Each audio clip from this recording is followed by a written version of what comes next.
Diplomacy arrived in Kyiv as missiles followed close behind.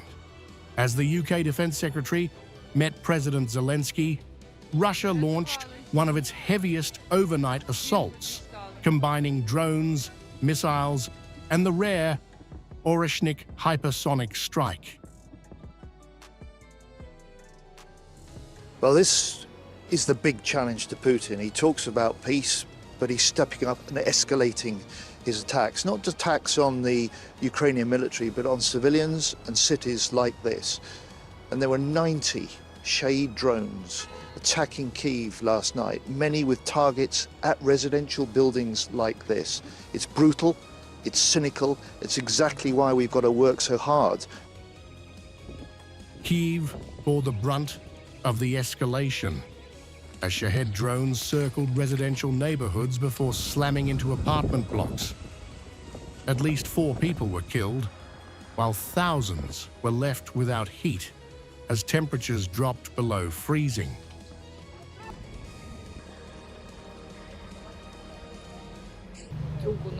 The explosion was around 1:30 a.m., maybe early near 2 a.m. I wasn't asleep yet. I heard Shahed flying very close. I already knew that sound, and so I ran to the bathroom. It was in the bathroom that I heard the explosion, when it first deviated a little, and then seemed to go into the second circle again, and then crashed into the wall. Standing amid the damage, the UK Defense Secretary signalled a shift in Britain's role from supporter to active deterrence partner. London announced accelerated funding and joint production of Ukrainian-designed drone interceptors to counter Russia's air campaign. The war is now shaping Europe's future defense posture.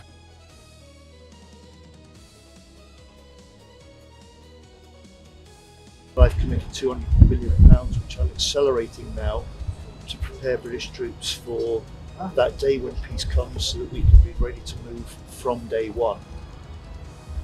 I'm thinking about the attacks here overnight, where you had 90 Shahid drones directed at Kyiv. We will start to manufacture this month new improved Octopus interceptors invented by Ukraine. The escalation extended beyond the capital. Debris from the Oreshnik missile was identified in western Ukraine, marking one of the few times Russia has deployed the nuclear-capable hypersonic weapon. The strike shattered any remaining sense of distance from the front.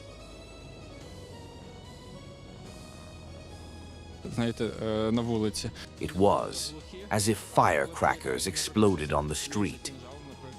Sounds were muffled, but when other missiles flew in, such as Kinzhals, for example, or the other missiles, you could hear that the ground was vibrating, but here it was far away. Analysts say the Oreshnik is less about battlefield effect and more about psychological warfare. Fired from deep inside Russia, the missile is designed to intimidate Ukraine and send a warning to NATO capitals watching closely. Western Ukraine is now firmly inside Moscow's threat envelope.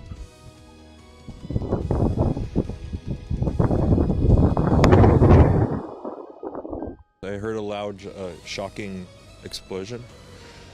And, it's normal at this time of the war, to hear these things here. And it makes me concerned about, if we have the tools to fight against the Russians from America. I'm American, so I think about, do we have the Patriot missiles to fight these things? Do we have drones that can shoot these things? And yeah, I just want everyone in the world to know that, Ukraine is strong and we don't care how many missiles you send.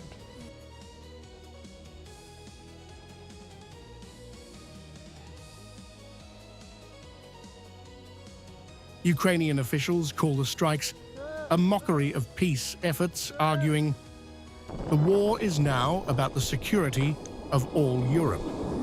As Britain hardens its deterrence posture and NATO unity is tested, civilians remain on the front line of escalation. This is no longer just Ukraine's war, but a defining stress test of diplomacy under fire.